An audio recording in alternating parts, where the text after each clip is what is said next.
Alhamdulillahi Rabbil Alamin. Wabihi nasta'in wa ala umur dunya wa din. Wassalatu wassalamu ala asrafil anbiya'i wal mursalin wa ala alihi wa sahbihi ajmain, amma ba'du. Pertama-tama marilah kita sama-sama panjatkan puji syukur kehadirat Allah Subhanahu wa Ta'ala, karena berkat rahmat dan limpahan nikmatnya kita semua dapat berkumpul di sini dalam rangka acara pengajian dalam kegiatan Sanlat. Alhamdulillah alladzi arsala rasulahu bil huda wa dinil haqq yuzhirahu ala dini kulli wa kafa billahi syahida. Asyhadu an la ilaha illallah wahdahu la syarika lah wa asyhadu anna Muhammadan abduhu wa rasuluhu la nabiyya ba'da. Allahumma sholli ala sayyidina Muhammad sallallahu alaihi wasallam wa ala alihi wa ashabihi wa man tabi'ahum bi ihsan ila yaumil qiyamah. Amma ba'du. Pada yang saya hormati Ibu Kepala Sekolah SMP Negeri 8 Tulang Bawang Barat beserta jajarannya, yang saya hormati Bapak Ibu Dewan Guru serta tenaga PTK SMP Negeri 8 Tulang Bawang Tengah yang insyaallah dimuliakan Allah Subhanahu wa Ta'ala, anak-anakku, siswa-siswi SMP Negeri 8 Tulang Bawang Barat yang Bapak sayangi dan semua insyaallah dimuliakan Allah Subhanahu wa Ta'ala, amin Allahumma amin.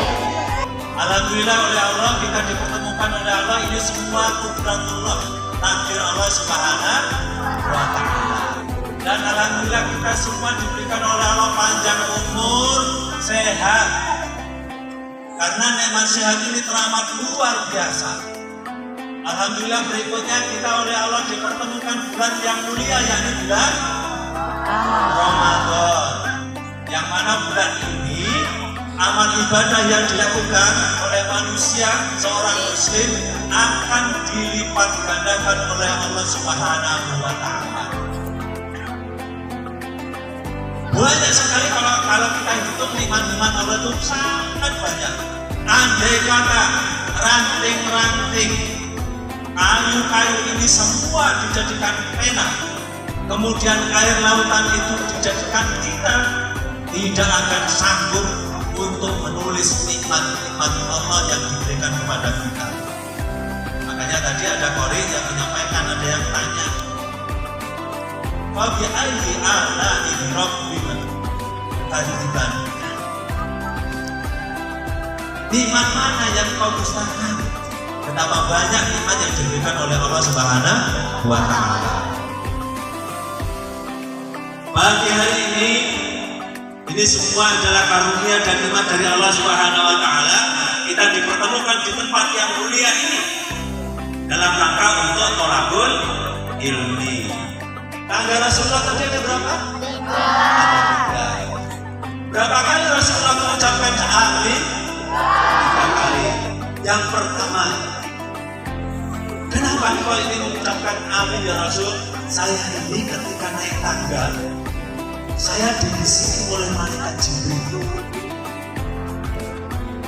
Kata malaikat Jibril begini, celaka orang yang ketemu dengan Ramadan, keluar dari bulan Ramadan, Allah tidak mengampuni dosa-dosa. Rasulullah kemudian mengucapkan amin. Anak-anakku, alhamdulillah kita pada hari ini masuk bulan Ramadan. Seorang muslim, Allah Subhanahu wa Ta'ala mewajibkan kepada penganut agama Islam, kepada orang-orang yang beriman ini agar berpuasa. Dan kata Rasulullah Sallallahu Alaihi Wasallam, "Man shoma Ramadana imanan wa ihtisaban, ghufira lahu ma taqaddama min dhanbi." Siapa yang puasa di bulan Ramadan penuh iman kepada Allah Subhanahu wa taala. Terus kemudian memperhatikan hal-hal yang bisa membatalkan puasa. Apa aja yang membatalkan puasa? Makan minum dengan sengaja, apalagi berhubungan badan suami istri batal, apalagi haid, perempuan haid ini juga batal puasanya. Terus kemudian yang dapat membatalkan pahala puasa, apa aja yang bisa membatalkan pahala puasa? Pacaran. Pahala hibah, Berpacaran. pacaran,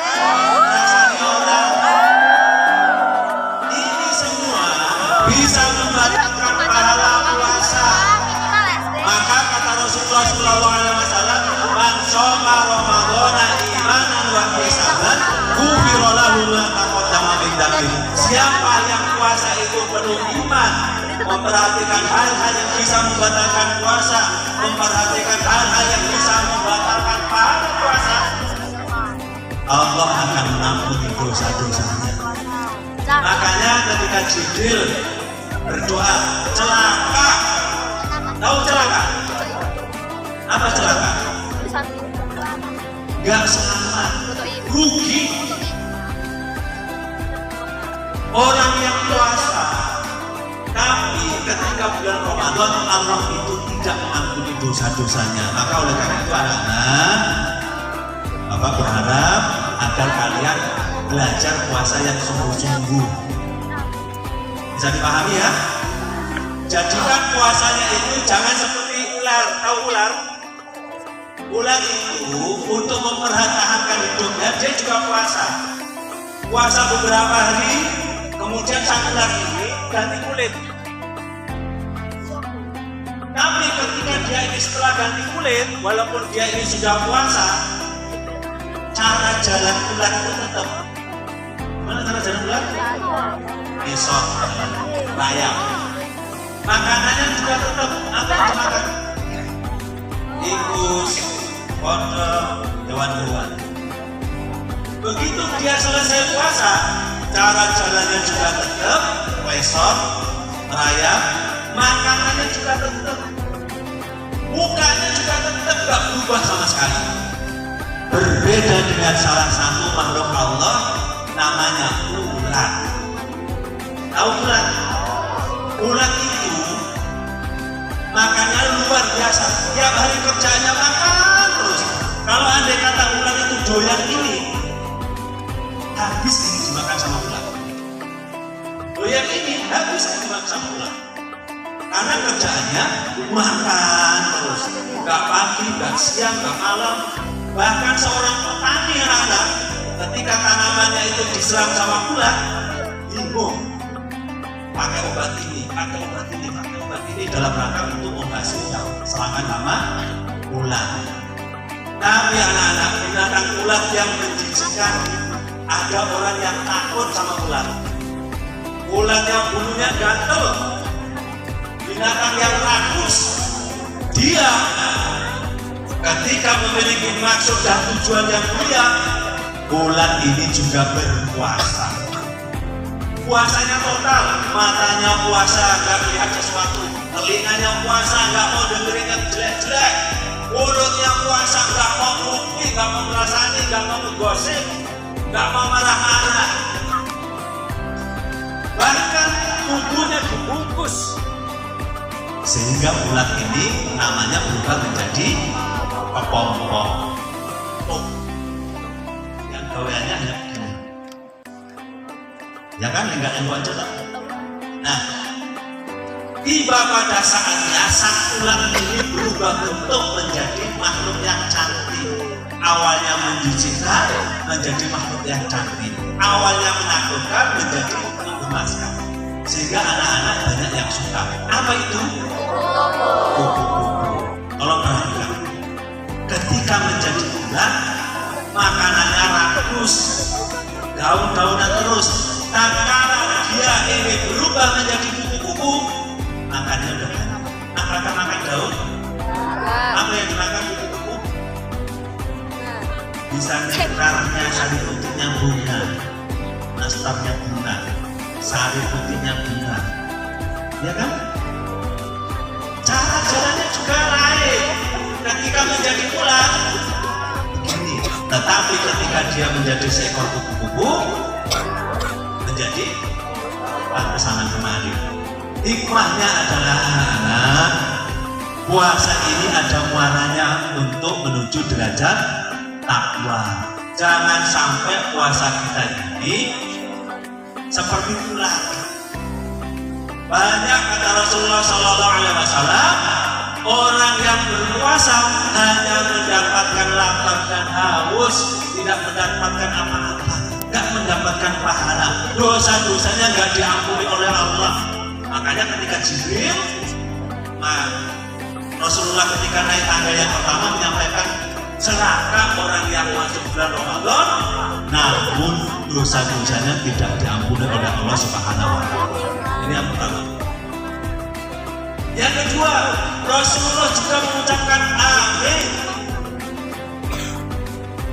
Celaka bagi seorang anak yang punya orang tua, dia tidak taat, tidak hormat, tidak berbakti kepada kedua orang tuanya. Amin. Maka oleh karena itu anak-anak, Bapak berharap hormatlah, patuhlah, taatlah, takzimlah kepada kedua orang tua yang sudah susah payah mengandung, melahirkan, merawat, membesarkan, nyari duit untuk mencukupi kebutuhan ekonomi, ngasih makan, beli baju. Sudah dibeli baju baru belum lebaran ini? Yang ketiga, Rasulullah SAW mengucapkan amin. Yang ketiga, celaka kepada orang yang tatkala disebutkan namaku tapi beliau tidak mau mengucapkan sholawat kepada. Ini anak-anak Rasulullah SAW.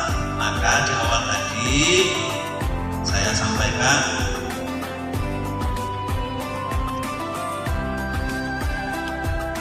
agar kita ini banyak bersolawat kepada Nabi. Jangankan kita, innallaha wa malaikatahu yusholluna 'alan nabi. Sesungguhnya Allah dan malaikatnya itu bersolawat kepada Nabi.